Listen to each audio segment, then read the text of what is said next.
Guliston jurnalining 5-soni nashrdan chiqdi. Bu galgi son sahifalari dolzarb mavzular, rang-barang hayotiy va o'qishga arzigulik maqolalarga boy.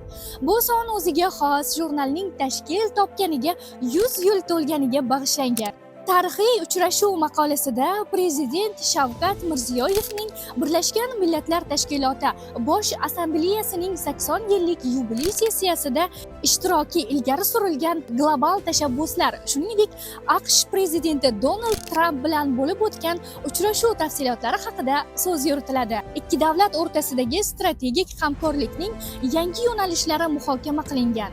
Shuningdek, davlatimizning rahbari AQShning 50 dan ortiq yirik kompaniya va bank rahbarlari bilan muzokaralar o'tkazib, 100 milliard dollardan ortiq qiymatdagi loyihalar yuzasidan kelishuvlarga erishgani alohida e'tirof etiladi. 1-oktyabr o'qituvchi va murabbiylar kuni munosabati bilan jurnal sahifalarida G'ulom Mirzoning zamonaviy ustozlar haqidagi fikrlari, samimiy ijodkor Manzura Shamsiyevaning Muallim nomli maqolasi ham sizni befarq qoldirmaydi. Bir asrlik yo'l, sharafli tarix. Gulistonning bosib o'tgan yo'li, sahifalarida adabiylashgan adiblar ruhi.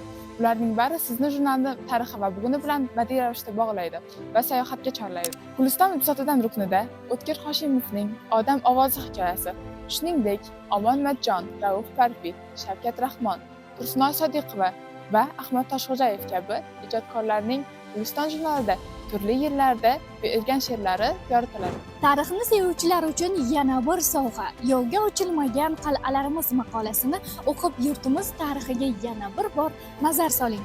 Guliston o'tgan asr bilan bugungi bog'laydigan san'at va adabiyot ko'prigi. Aziz mushtariylar, jurnalimizni o'qishga shoshiling. Biz sizga eng yaxshilarini ilinamiz. Ha, aytgancha, ijtimoiy tarmoqlarimizda jurnalimiz to'g'risida fikr-mulohazalaringizni yozib qoldirishingiz mumkin.